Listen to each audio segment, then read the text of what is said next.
The Blind Man's Daughter. Many years ago, there lived a poor blind man called Shim. He and his wife were childless, and never a day went past when the couple did not pray to the spirits for the blessing of a child. It was only after many years that their prayers were granted, and Shim's wife gave birth to a beautiful daughter whom they named Shim Chong. But sadly, the mother died soon after giving birth, and poor blind Shim was left to bring up the child alone, and as best he could. The years went by, and Shim Chong grew into a beautiful young woman, devoted to her father. One day, old man Shim was walking out alone when he fell into a deep ditch that brought water to the fields. Every time he tried to scramble out, he slid back again into the mud. He had started to think that he would die in that ditch, and he was bemoaning his fate when he heard a voice speak to him from above. "Old man," said the voice, "we have heard you complain many times about your blindness. If you will give 300 sacks of rice to the temple as an offering to Lord Buddha, then we monks will pray for you to be able to see once again." The old man cried out, "Good monks, only save me now and return me safely to my daughter, and I will gladly offer you whatever you ask to give to Lord Buddha." And no sooner had he spoken than he felt gentle but firm hands lift him up and out of the ditch. To the blind old man, it seemed that those hands had reached down from heaven itself. Shim was so grateful for his rescue that he thanked the monks again and again and swore that he would bring the 300 sacks of rice to the temple. It was not until later, when he was already home and dry, that he realized that he had no chance of keeping his promise to the monks. "Oh, Shim Chong," he said to his daughter, "what shall I do? We are so poor that I could not offer 3 bowls of rice, let alone 300 sacks. Now what a terrible fate will befall us, for I have offended Lord Buddha himself." And father and daughter both began to weep, for neither of them could think of any way to pay their debt to the temple. That night, as Shim Chong lay awake, unable to sleep, her mother appeared to her and said, "Go down to the harbour tomorrow. There you will find a merchant looking for a young girl. Go with him, and he will provide the 300 sacks of rice."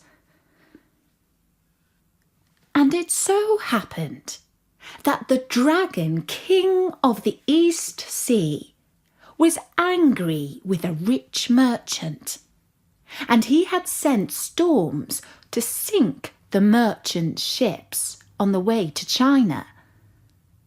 After losing ship after ship in this way, the merchant had consulted the high priest of the Dragon King's temple, and he told the merchant that he must take a beautiful young maiden out to sea and sacrifice her to the Dragon King. The merchant offered a great quantity of gold to any family that would give up their daughter to the Dragon King of the East Sea. But none would enter into such a terrible deal. And then Shim Chong appeared at the harbour, and she went to the merchant and offered herself in return for 300 sacks of rice to be sent to her father. The merchant could not believe his luck. 300 sacks of rice was nothing to him, a low price indeed. But although the merchant kept his promise, and although the monks did indeed pray for the return of old man Shim's sight, nothing happened. And now not only was he poor and blind, but he had lost his daughter too, and he was utterly alone. Shim Chong boarded the merchant ship, and the ship put out to sea.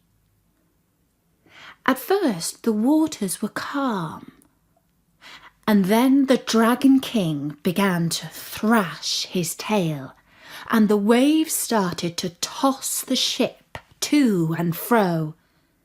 The merchant told Shim Chong to put on her bright-coloured wedding dress, and then he brought her out of the hold and up onto the deck. Shim Chong quietly said a prayer, and then leapt over the side of the ship and into the waves. As soon as she had disappeared, the violent sea grew calm again. The sailors wept, because they had never seen a girl at once so beautiful and so brave. Shim Chong sank deeper and deeper into the icy cold sea. And when she opened her eyes, she was surrounded by bright fish of every colour and shape, and they led her to the palace of the Dragon King of the East Sea. And there she lived, happily at first, but it was not long before she began to miss her father deeply. And she began to look sad, and sometimes there were tears in her eyes. At last, the Dragon King could no longer bear to see the lonely girl looking so sad. Her devotion to her father touched his heart, and as a reward for her goodness, he sent her back to the world above. Only first, he transformed her into a lotus flower. A fisherman found the giant lotus blossom in the mouth of the river, and he was so overcome by its beauty that he decided to make it a gift to the king of the land above. His queen had recently died, and he was in deep mourning. When he saw the flower, his eyes lit up in wonder. He thanked the fisherman with gold and set the flower up in his room. And every time he felt sad, he stood and looked at it, admiring its beauty. What he did not know was that each night, when the palace was asleep, Shim Chong would come out of the blossom and walk through the many beautiful chambers and halls. And at first light, she would merge back into the flower. One night, the king could not sleep, and he got out of bed and drew the blinds to let the moonlight into his room. He turned around and was amazed to see the most beautiful woman he had ever beheld. "Who are you?" he said. "Are you a spirit?" The girl tried to merge back into the lotus blossom, but it had vanished. She could not say who she was, for surely the king would not believe her story. But the king could not help but fall in love with her. And she was moved that such a powerful man could be so gentle and sincere. Not long after, they were married. And on their wedding day, he said to her, "My blossom, now you are my queen. Anything you wish, I shall grant. All you have to do is tell me your desire." And Shim Chong replied, "There is only one thing I wish for.